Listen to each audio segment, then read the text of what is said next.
যেন মাঠটা সুন্দর করে এই করে দেয়। বলবার টার্ফের কথা বলবো, যে টার্ফের মাঠ হইলে আমরা আরো সুন্দর করে করতে পারবো।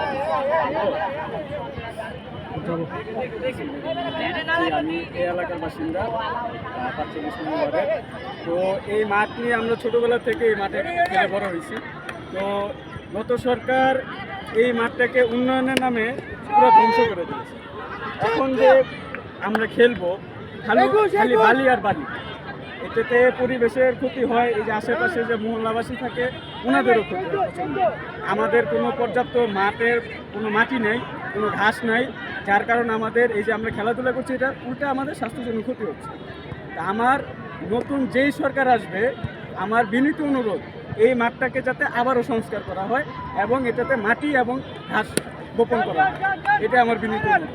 আর এলাকাবাসী হিসাবে এটা আমাদের চাহিদা, এটা আমরা আমাদের প্রতিনিধির কাছে আমরা চাইতেই পারি। এই যে আপনারা ধরেন একটা পর্যায়ে চলে আসছেন, সবাই মোটামুটি বড় হয়ে গেছে, আপনাদের যারা জুনিয়র আছে আপনারা কি চান যে ওরাও আসলে এই ধরনের পরিবেশে খেলাধুলে বড় ধুলাবালির মধ্যে?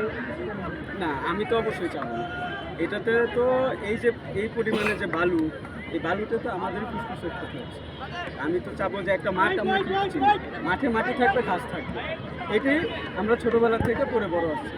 আমরা বালুর মাঠে তো আমরা এখানে কাজ করতে আসি না, যে আমরা ফিল্ডে আমরা কাজ করতে আসছি, কিন্তু আমরা খেলতে আসছি।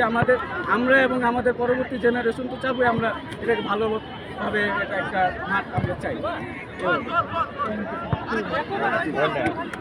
ভালো বেশ।